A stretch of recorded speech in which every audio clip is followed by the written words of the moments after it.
ハンナ・ホプコさんからお話をいただければと思います。よろしくお願いいたします。Dr. Ганна Гопко, please. Dear honorable journalist, it's a big honor for all our delegation today to speak to Japanese journalists and also to express the gratitude on behalf of Ukrainian people, to the people of Japan, to your government, your parliament, for standing with us and helping Ukraine from the time when Soviet Union was disintegrated. And especially the last almost 10 years when Russia invaded Ukraine in 2014 and Japan expressed principal position to support our territorial integrity and sovereignty. And we are really very thankful for last almost a year when Russia started a full-scale war, and actually Russia is committing genocide against our people, and Japan is with us. We came to Japan because we truly believe that this year in 2023, during Japanese presidency in G7, and also when Japan is as a non-permanent member in UN Security Council, we will finally see the victory of Ukraine, the victory which will bring stability and prevent new wars. And it's such important, not just for European continent, but also it's important for Indo-Pacific region to prevent new attacks from authoritarian regimes with the victory, which means defeating Russia as a state sponsor of terrorism. Victory means for Ukrainians, it's restoration of full territorial integrity and sovereignty in internationally recognized borders of 1991. And also victory, it's not just returning back our territories. It's also about justice. It's also about holding accountable Russian aggressor for all war atrocities, war against humanity. And I think it's also important here in Japan to mention that when Soviet Union was disintegrated in 1991, it was the end of communism, but not the end of colonialism and imperialism. So this is why Russian Federation attacked Georgia, Moldova, Ukraine. So for us, victory means de-imperialization of Russia and also de-nuclearization in the future. This is my third time I'm visiting Japan. And this time we visited Hiroshima. Previously, I visited Fukushima. So we know how Japanese society and people went through first atomic weapon and also a nuclear catastrophe. And my colleagues will now describe this issue. But when we we took a train from Tokyo to Hiroshima, it's only 4 hours to get there. It's a very high-speed train. And I was thinking that one day we will take train from Kiev to Simferopol in Crimea, because the distance is the same, around 830 kilometers. And this will be a train of victory, because Ukraine will have the best Japanese technologies, and you will be a part of reconstruction. Ukraine bringing dignity, bringing prosperity to my country after we defeat Russia. Then we will start focusing on the big reconstruction project. And one of them I mentioned, this is this victory train to Crimea. From 2014, we were asking our Western partners, our two security guarantors, UK and US, when we give up with the third largest nuclear arsenal, to give us weapons.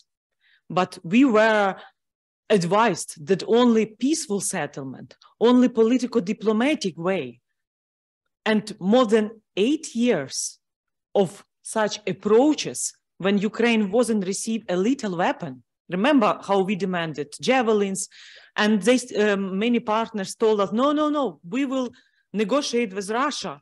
So Minsk Agreement 1, Minsk Agreement 2, within the Normandy format.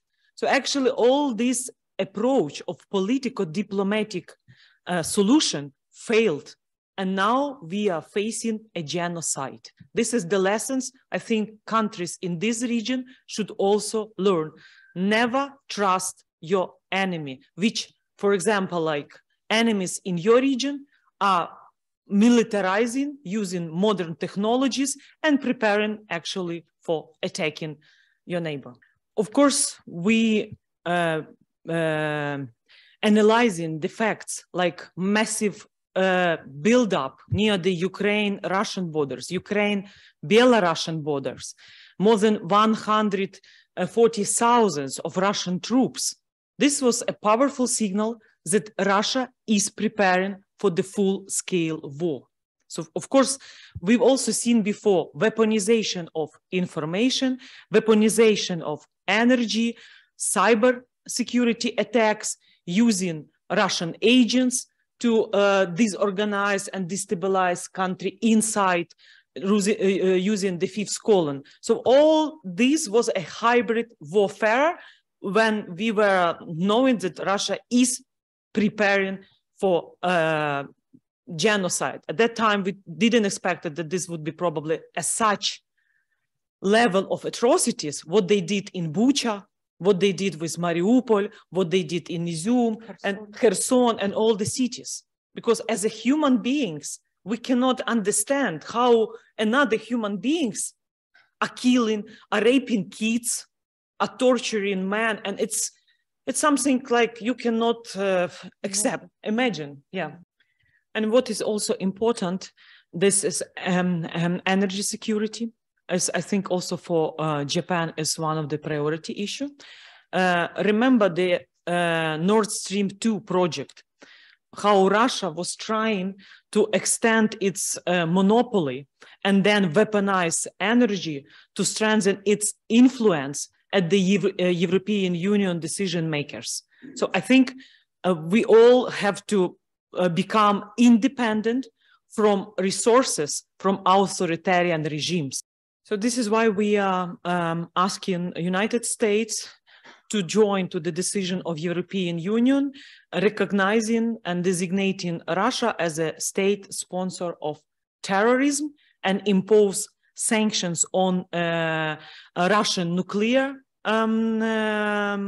agencies like Rosatom and stop Russian nuclear blackmail. The fighting spirit of Ukrainian armed forces is so high. And today we had several meetings in your government, including Ministry of Digital Affairs, and we shared Ukraine best unique practices, how we are using new drones and special digital system, Delta, to collect information from battlefield and help our commanders to coordinate military operations. So we are really, with limited resources, we are doing best, and we already released or deoccupied, liberated 1/2 of the territories which after February 24 were occupied by Russian Federation. But also our victory depends on the number of weapons, heavy artillery, fighter jets, ATACMS, modern tanks we receive. The sooner we receive the weapon at the level we need to continue a successful counter-offensive, the faster we liberate our territories. Every inch of Ukrainian territory will be free from Russian occupiers because we need to stop the genocide. Military experts say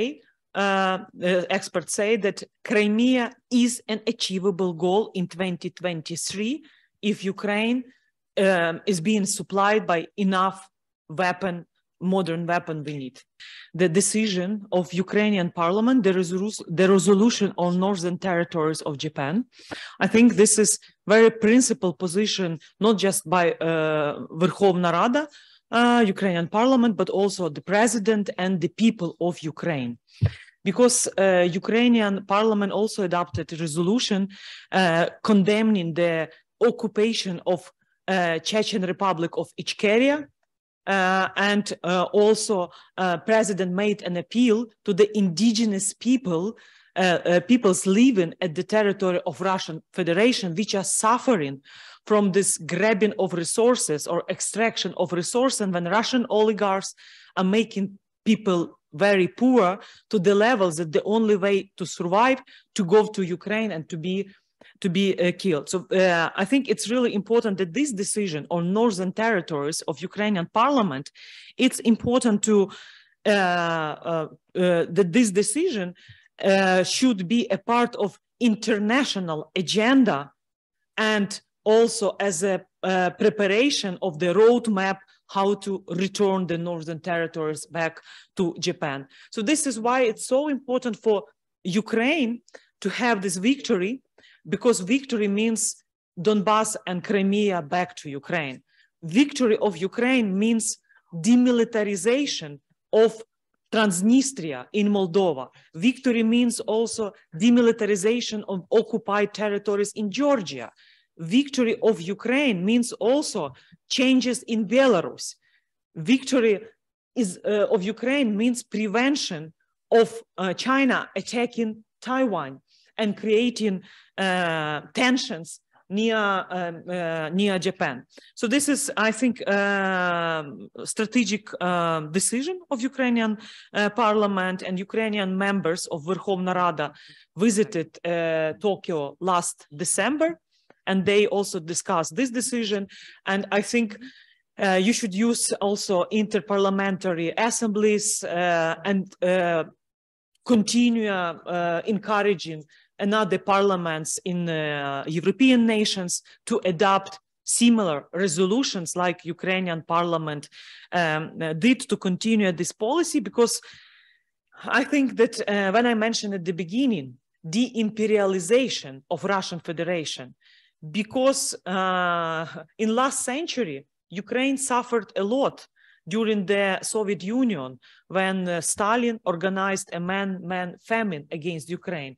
So this is for us, only victory is a way to protect, to defend democracy and to defend international rules-based order and to restore the global security architecture which was broken. And this is another reason why we are here in Japan, believing in Japanese leadership in G7 and also in the UN as a non-permanent member of UN Security Council. Because my last point, only in 2022 did the UN General Assembly finally declare Russia as an aggressor state. So this is a part of answer on the question why the world, instead of preventing genocide, because even to recognize Russia as an aggressor state at the UN level took 8 years. We are really very thankful to journalists, for all of you today, because it's so important that you deliver the objective information and that your interest to Ukraine is not declining, because it's a marathon. And the more truth people receive, because we've seen what Russia propaganda is doing, how brainwashing different people. So thank you for your time today. Unfortunately, we have to leave to the airport and not to be late with traffic jam, but we are really very thankful for your journalistic work and that helping us to spread the truth, because I think the key weapon that Ukraine has is truth when Russia equipped by lies. And you journalists are helping actually to розвінчати. And we will invite all interested journalists after victory to take the train with Japanese investment from Kyiv to Crimea and organize the press tour. This is what we are promising you now. So faster we win, faster we talk about reconstruction, and you are all invited to Crimea. Thank you. 早送りになりますけれども、復興の後プレスツアーを行いますので、皆さん来てください。キエフからクリミアまで日本の新幹線技術で一緒に移動いたしましょう。プレスツアー、今お約束します。はい、皆様ありがとうございます。